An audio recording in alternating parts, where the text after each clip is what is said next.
Avec le Computex 2019 et l'E3, beaucoup de nouveautés ont fait leur apparition dans le domaine du hardware et du jeu vidéo. AMD en a profité pour présenter sa nouvelle architecture de CPU Zen 2, gravée en 7 nanomètres et qui pourrait bien venir sérieusement concurrencer Intel sur le marché des processeurs, et voire même peut-être dépasser les bleus, j'en parle dans cette vidéo.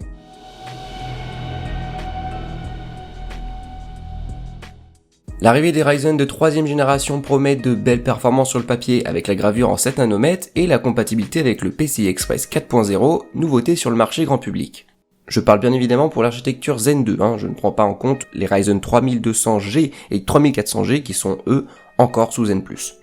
Qui dit grand public dit grande gamme de choix, que ce soit pour de l'entrée au haut de gamme, en passant bien évidemment par le milieu de gamme. On retrouve pour commencer le R5 3600, un seeker 12 threads avec 35 Mb de cache pouvant aller de 3.6 GHz à 4.2 avec un prix de lancement à 199 US$.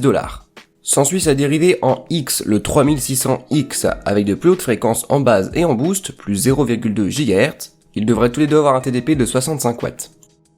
On passe ensuite au R7 3700X et 3800X qui sont respectivement à 3.6 GHz et 3.9 GHz en base et à 4.4 GHz et 4.5 GHz en boost. Ils ont tous deux 8 cœurs SS thread et 36 Mb de cache. Le R7 3700X serait lancé à environ 329 US$. Et pour finir, les nouveaux Ryzen 9 avec le 3900X pour commencer, un beau bébé avec 12 cœurs 24 threads, une fréquence de base à 3.8 GHz et en boost à 4.6 pour un total de 70 Mb de cache. Prix de lancement à 499 US$. AMD a annoncé très peu de temps après leur nouveau monstre, le R9 3950X. 16 cœurs et 32 threads pour une fréquence de base à 3.5 GHz et 4.7 GHz en boost avec un cache de 72 Mb et un TDP de seulement, entre guillemets, 105 watts. Quelles sont alors les différences avec la deuxième génération ? Premièrement, l'arrivée des R9 qui vont venir concurrencer les Core i9 d'Intel. Ensuite, on a beaucoup plus de cache, une fréquence revue à la hausse et l'arrivée du support du PCI Express 4.0.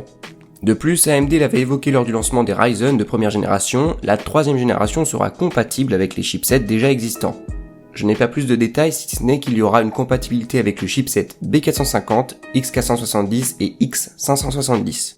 Les X370 et B350 le seront également, mais auront besoin d'une mise à jour du BIOS. Niveau performance, il serait en moyenne équivalent avec les CPU de 9ème génération de chez Intel pour ce qui est du gaming, mais supérieur dans la création de contenu. Attention cependant, les tests sont à prendre avec des grosses pincettes, car les graphiques que vous voyez ne sont pas pour les mêmes processeurs. On a un R7 d'un côté et un R9 de l'autre, et on ne connaît même pas en détail les systèmes utilisés pour ces tests. Voilà, c'est la fin de cette vidéo, j'espère qu'elle vous a plu. Si c'est le cas, vous savez quoi faire, vous abonner, partager la vidéo et mettre un gros pouce en l'air. Sur ce, je vous dis à la prochaine pour une nouvelle vidéo.